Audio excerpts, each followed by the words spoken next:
오늘 하나님의 말씀은 시편 84편 마지막 단락 10절로부터 12절입니다.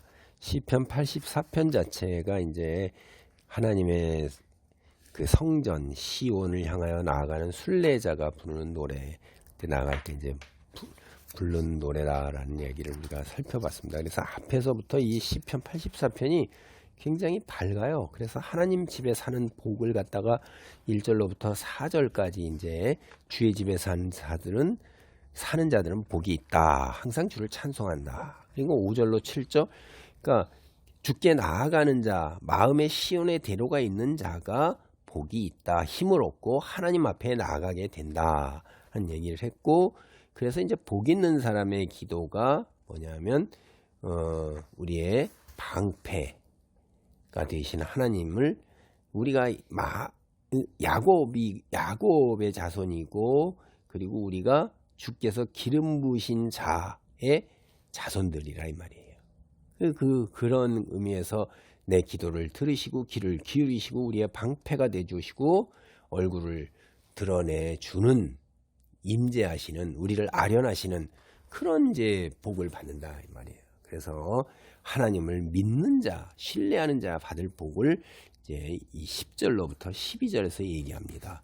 10절 봅니다. 주의 궁정에서의 한 날이 다른 곳에서의 첫날보다 나은즉 악인의 장막에 사는 것보다 내 하나님의 성전 문지기로 있는 것이 좋사오니. 이 주의 궁전이라는 것은 하나님께서 계시는 곳이잖아요. 그곳은 바로 성소, 성전이에요. 시온산이고, 이게 히브리 문학에서는 같은 말을 여러 가지 표현으로 이렇게 합니다. 그러니까 하나님과 함께하는 것, 성소, 성전, 예루살렘, 시온, 거기서 있더라도 하루를 보내더라도 다른 곳에서 첫날을 일대천이잖아요. 얼마나 이게 대단히 큰 대조입니까? 그러니까 순례를 떠난 순례자들이 드디어 하나님 앞에 나타나게 되는 게 앞절에서 나타났어요. 나타나서 이 성전에 딱 들어가 있어요. 근데 그 성전에 머물고 싶은 강렬한 열망이 일대천이라는 이런 숫자의 대조로 표현되고 있는 거예요.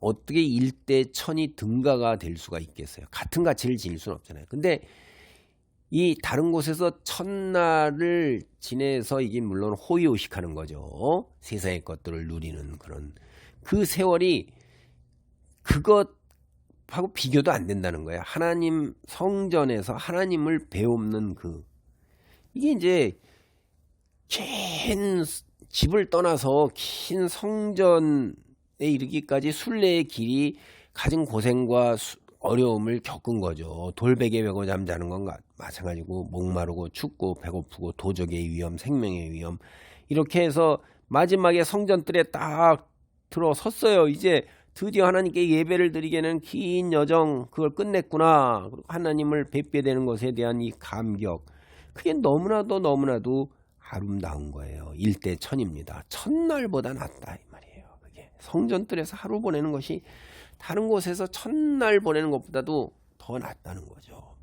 그리고 악인의 장막에서 호의호식하면서 편하게 사는 것, 세상 속에서 사회적 지위, 권력, 미모, 육체적 탁월함, 뛰어남 이런 거 가지고 온갖 꺼내면서 호의호식하면서 자기 중심으로 쾌락을 추구하고, 모든 사람들이 내 밑에서 발 아래서 아부하느라고 정신이 없고 그냥 나는 모든 사람들이 다 쳐다보고 얼굴을 바라보는 셀럽이에요. 셀럽, 유명인. 그렇게 살아. 이게 세상 것 누리고 사는 거죠. 그렇게 사는 것보다도 내 하나님의 성전 문지기로 있는 게 좋다는 거예요. 성전에 하나님과 함께 있는 세월이 훨씬 낫다는 거죠. 여기 성전 문지기라는 것은 이게 이제 옮길 때 굉장히 조금 누그러뜨리고 완화돼서 번역을 한 겁니다. 원래 이 히브리어 원문의 이 말이 하는 의미는요, 거지처럼 문지방에 누워있는 사람이에요. 거지예요, 한마디로. 그러니까 문지방, 성전 문 들어가는데 누워가지고서 깡통 놓고 거적대기 피고 피골이 상접하고 더럽고 추하고 냄새 나는데 누워있는 거지예요.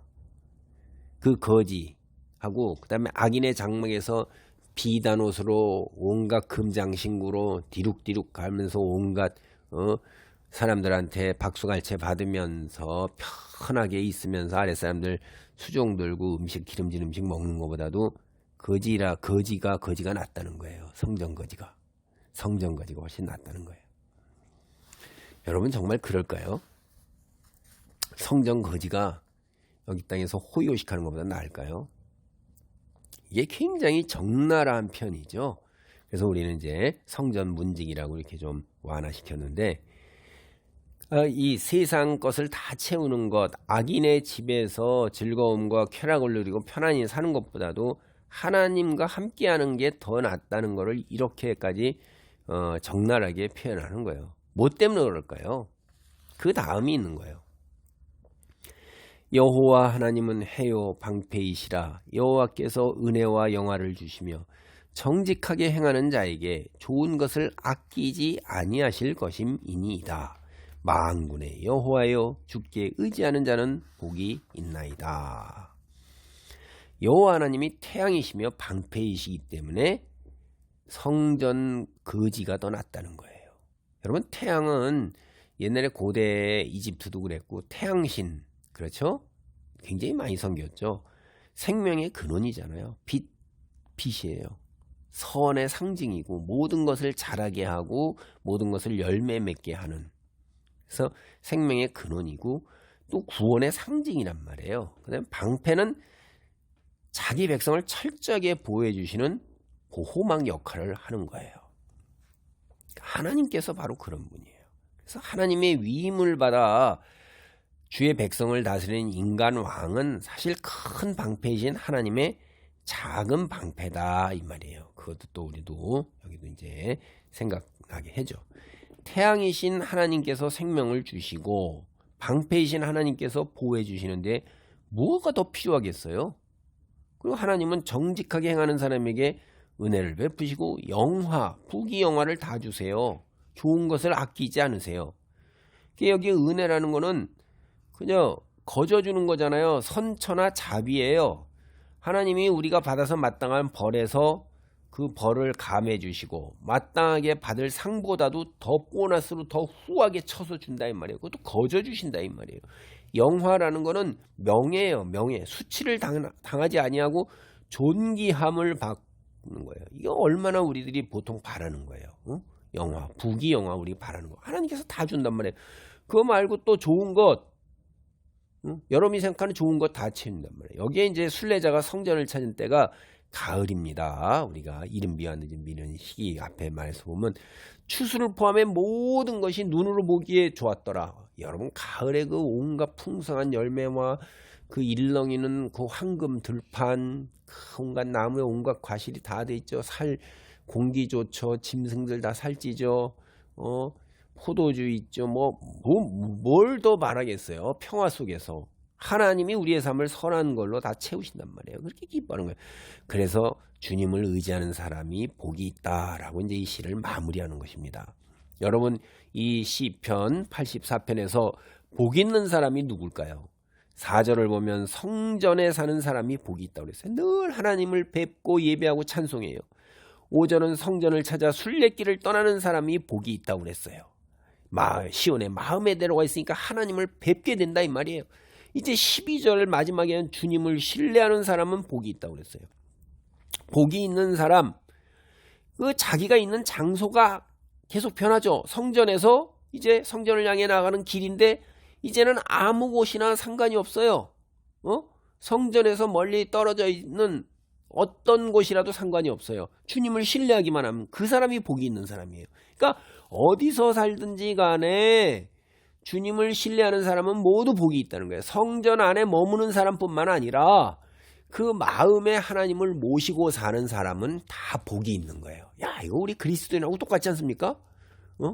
우리도 지금 그 마음에 우리 자체가 성전이니까, 성령이 계시니까 마음에 하나님을 모시고 사는 그 사람이 이제 복이 있는 거예요. 그러니까 장소보다 마음이 더 중요하다. 장소 당연히 중요한 거예요. 그렇다고 해서 장소를 무시해서는 안 됩니다. 교회에 나가서 예배하고 기도하는 거 중요한 일입니다. 가정교회에서 처소로 모여서 함께 예배하고 드리는 거 중요한 거예요. 그 못지않게 또 중요한 것이 어느 곳에 있든지 간에 집에 있든지 길에 행할 때인지 누워있든지 일어날 때인지 무엇을 할 때 먹고 마시든지 간에 무엇을 하든지 간에 하나님을 마음에 모시고 있는 사람, 하나님께 감사하는 사람, 하나님의 영광을 위하여 행보를 내딛고 움직이는 사람, 그 사람이 복이 있다 이 말이에요. 그리고 이제 만군의 여호와여 하고 1절에 나왔는데 이 끝에도 다시 만군의 여호와여로 마무리합니다. 하나의 원이 다시 제자리로 되돌아간 거죠. 한 원을 그린 것입니다. 이렇게 돌아와서 마침표를 다시 찍고 있어요. 시작이 바로 마무리가 된 것입니다. 다시 하나를 온전하게 이룬 거죠. 기도합니다. 할렐루야. 하나님 감사합니다. 우리의 삶의 여정이 만군의 여호와여로 태어나면서부터 여호와 아버지 하나님의 배납한 놀라운 복을 시작해서 이제 인생의 마무리 종점 하나님 앞에 도달하는 그날에도 만군의 여호와여 다시 제자리로 돌아와서 온전한 하나의 원을 그리면서 하나님 성전에 머물며 하나님을 늘 아버지 하나며 가까이 하며 온갖 부귀 영화 하나님께서 주시는 가장 좋은 것을 누리게 되는 그러한 삶이 우리의 삶 속에 인생의 여정에 기다리고 있고 삶 이후 인생의 여정 이후에 하나님의 영원한 처소 천국에서 기다리고 있음을 깨닫습니다. 세상의 것들에 흔들리지 아니하고 성전 거지로 있다 할지라도 세상에 썩어질 것에 탐욕 부리지 않는 이런 귀한 깨달음과 믿음 주시옵소서. 예수님의 이름으로 기도하옵나이다. 아멘.